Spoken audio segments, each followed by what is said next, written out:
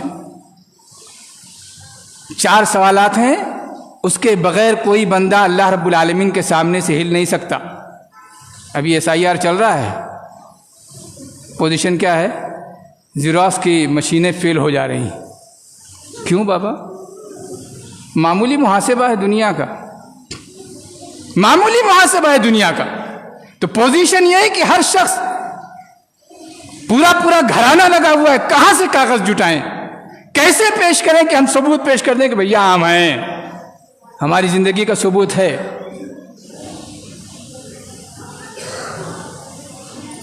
لیکن اللہ کے لیے کتنے کاغذ جٹائے، کتنے سجدے کیے کہ اللہ رب العالمین میرا نام مومنوں میں لکھ، کتنے سجدے کیے، نوافل چھوڑیے جانے دیجیے، فرائض کے کتنے سجدے کیے۔ سوال کریں اپنے آپ سے، سوال کریں اپنے آپ سے کہ رب العالمین تو نے مومن بنایا، ہم نے توحید بھی نہیں سمجھا۔ توحید سمجھا کیا؟ توحید سمجھا تو نماز کتنی پڑھی، نماز پڑھی تو اس کے بعد اخلاقیات جو ہے مما رزقناہم ينفقون، جو ہم نے دیا اس میں سے خرچ کرو۔ کتنا خرچ کیا، کتنا خرچ کیا؟ ابھی پوچھ لیا جائے کہ دن بھر میں چائے کتنی پیتے ہیں، یہاں تو نہیں بتائیں گے شاید، باہر نکلنے کے بعد بھائی بغیر چائے کے 5 منٹ نہیں چلتا میرا۔ کتنی چائے ہو گئی؟ دنیا بھر کی پی لیے، دن بھر میں 10 ہی پی گئے، فرض کر لیجئے 10، فرض کیجئے 5 روپے کی ایک چائے 50 روپے ہوگا دن بھر کا۔ اگر کہہ دیا جائے کہ ایک فقیر کو 10 روپے دے دیجئے، کہا میرے پاس پیسے نہیں، میں غریب آدمی، مسجد میں 10 روپے دے دیجئے، میرے پاس ہے نہیں نا، میں غریب، گھر کا خرچ نہیں چل پا رہا ہے۔ آپ کیسی بات کرتے ہیں مولانا، میں خود ضرورت مند ہوں، لیکن 10 چائے روز ہو جاتی، یہ ہے ضرورت، یہ ہے عذر۔ کہاں اللہ رب العالمین کے سامنے پیش ہوں گے تو کیا ہوگا؟ تو 4 سوال۔ پہلا سوال عن عمرہ فیما افناہ، عمر کہاں ختم کیا؟ وعن شبابہ فیما ابلاہ، عمر میں شباب داخل ہے، لیکن خصوصی سوال ہو جائے گا کہ جوانی کہاں گزاری تھی، جوانی کہاں گزاری تھی؟ مسجد گیا تھا کبھی یا ہلڑ بازی میں روڈوں پر اپنے ایکشن دکھانے میں، اپنی گاڑی دکھانے میں لگایا تھا، جس سے ملا اس سے ٹکرا گیا، اس لیے کہ طاقت تھی اس زمانے میں۔ وان شبابی فیما ابلہ وان مالہ من این اکتسبہ فیما انفقہ، کہاں سے کمایا، کہاں خرچ کیا، صرف کمایا نہیں، خرچہ بھی کہاں کیا۔ وعن علمہ فیما عمل، اور علم کے بارے میں پوچھا جائے گا کتنا عمل کیا۔ تو آئیے ہم اپنے آپ سے سوال کریں کہ کیا ہمارا توحید اس قابل ہے جو اللہ کے ہاں مقبول ہو؟ اور اگر نمازی ہیں تو کیا ہماری نماز اس قابل ہے کہ اللہ کے ہاں مقبول ہو؟ کیا ہمارا وضو اس قابل ہے جس میں طہارت کا حکم ہو سکے؟ کیا ہمارے اخلاق اس قابل ہیں کہ ہم مومن کہے جا سکیں؟ کیا ہم اپنی نیکیوں سے خوش ہوتے ہیں؟ کیا ہم اپنی برائیوں سے کبھی غمگین ہوتے ہیں؟ حدیث میں الفاظ ہیں من سرتہ حسنتہ ومن اساءتہ سیئتہ فہو مومن، او کما قال علیہ الصلوۃ والسلام۔ جس کی نیکیاں اسے خوش کریں، 10 روپیہ بانٹ کر خوشی محسوس ہو۔ ابو بکر صدیق رضی اللہ تعالیٰ عنہ کی طرح پورا گھر غزوہ تبوک میں دے کر کے رسول نے پوچھا کیا چھوڑا؟ کہا اللہ اور اس کے رسول کا نام گھر چھوڑ آیا ہوں، اور کیا چاہیے، اور کیا چاہیے؟ اور جس کو اس کی برائی غمگین کر دے وہ مومن ہے۔ اللہ رب العالمین سے دعا ہے کہ الہ العالمین ہم سب کو مومن بننے کی توفیق دے، ہمارے اندر ایمان کے وہ جذبات پیدا کر دے جس کے ذریعے سے ایمان ہمارا پختہ ہو جائے اور بڑھتا جائے، اس قدر بڑھ جائے کہ اللہ رب العالمین اسے قبول کر لے، اور اللہ رب العالمین ہمیں توفیق دے کہ ہم اپنے دین کو سمجھ سکیں، دین کے مطابق عمل کر سکیں، تاکہ دنیا جو ہم پر اعتراض کرتی ہے یہ بھی ایک دھبا دھل جائے کہ مومن ایسا ہوتا ہے، ہمیں ایسا بنا دے کہ دنیا دیکھ کر کہے کہ ہاں مومن ایسا ہوتا ہے۔ آمین۔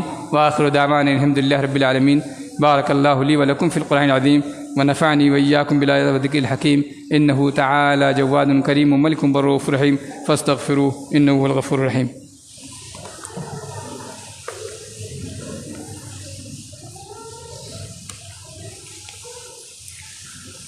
إن الحمد لله نحمده ونستعينه ونستغفره ونعوذ بالله من شرور أنفسنا ومن سيئات أعمالنا من يهده الله فلا مضل له ومن يضلله فلا هادي له وأشهد أن لا إله إلا الله وحده لا شريك له وأشهد أن محمدا عبده ورسوله أما بعد فإن خير الحديث كتاب الله وخير الهدي هدي محمد صلى الله عليه وسلم وشر الأمور محدثاتها وكل محدثة بدعة وكل بدعة ضلالة وكل ضلالة في النار.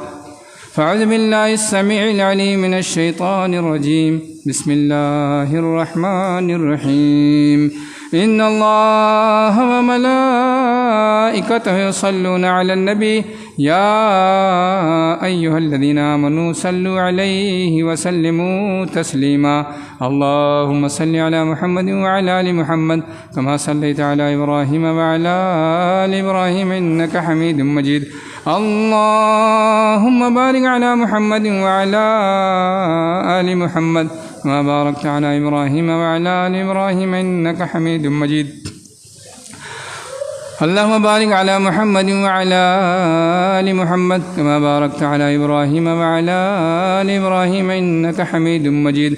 عباد الله رحمني ورحمكم الله، إن الله يأمر بالعدل والإحسان وإيتاء ذي القربى وينهى عن الفحشاء والمنكر والبغي يعظكم لعلكم تذكرون. اذكروا الله يذكركم وادعوه يستجب لكم ولذكر الله أكبر والله يعلم ما تصنعون.